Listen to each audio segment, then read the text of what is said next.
Hi, are you a very successful woman who's getting things done at the office, very productive, but at home it's not quite the same? Maybe your husband's not paying the kind of attention to you that you'd like, or possibly he's just ignoring you altogether. Maybe you've tried a number of things to try to get his attention and it's just really not working out as well as you'd like it to. Well, I have good news for you. The first thing is, it's not your fault. You're not alone. And I've helped thousands of people deal with this. And I'm about to show you how to do it right now. It really comes down to three things. And the three things are: one, expectations; two, listening; and three, training. And I'll show you how to do all three of those things right here. Before I do, though, I want to tell you a little bit about my friend Evelyn. She's one of my favorite clients, and she was referred to me by her sister. And Evelyn came to me and said, "My husband won't talk to me." And I was like, "Really?" She goes, "Yeah, every time I want to talk to him, he leaves the room." I thought, wow, that's kind of extreme. So I said, "Tell me how it happened." So she says, "Well, I talked to him about different things, but as soon as I start to talk about his mom, who's moving into our house, he gets up and he walks away." I said, "Oh, okay, I get it." So then I started to play back for her what I had been hearing about what she was doing and how it was working and the results that she was getting. And she goes, "How do you know that?" And I said, "Well, because, he and I have something in common. We're both men." So there's a couple of things that I want to share with you, and I'll get more into Evelyn's story later on. But I want to share with you this. Number one, the problem that's occurring in your communication with your husband is that you're expecting him to be an adult male. And while physiologically he is, emotionally he's probably not. So men are trained not to be vulnerable. Men are trained to be tough, suck it up, don't show your emotions, all that, right? But then we meet a woman and we want to be with her.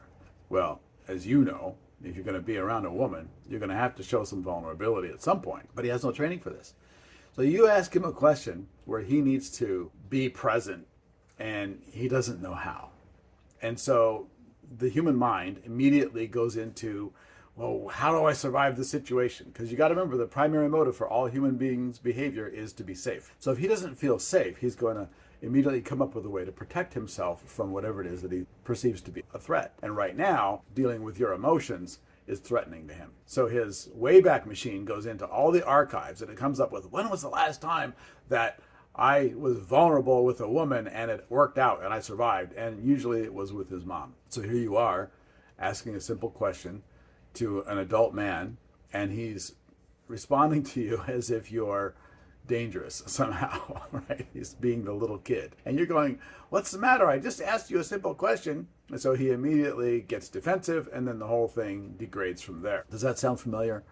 Yeah, no problem. So we can get into all the details of that if we have a one-on-one conversation. You can click the link below and schedule a conversation with me and we can get right down into what's actually going on and how to make it work. So that's number one, is expectations. You're expecting him to be an adult male, and in fact, he's responding to you as a child. So number two is listening.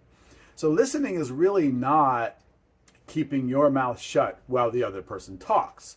Listening is actually considering that you don't know what they're really saying, and what you need to do is you need to get into the mindset that they're operating from so that you can hear what's actually going on over there. And I have hours and hours and hours of curriculum on listening, but I can give you a couple of short pieces that you can use right away. Number one is this: whenever someone says something or does something that you don't understand or it doesn't make sense to you, all you have to do is imagine that you just said or you just did the thing that they just said or did.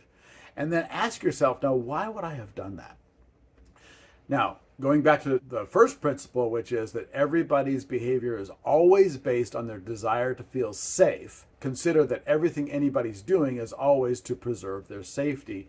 So there must be some perceived threat that they have. And so if you can imagine whatever they're perceiving to be a threat, then you have some insight as to what it was that caused them to make that decision in that moment. Number three is training, right? So training is about conditioning someone's behavior so that they are doing more of what you want them to do when you want them to do it. Now, trainers use this principle I'm about to share with you all the time, and it absolutely works. It works really well with dogs, with dolphins, with men, and with children.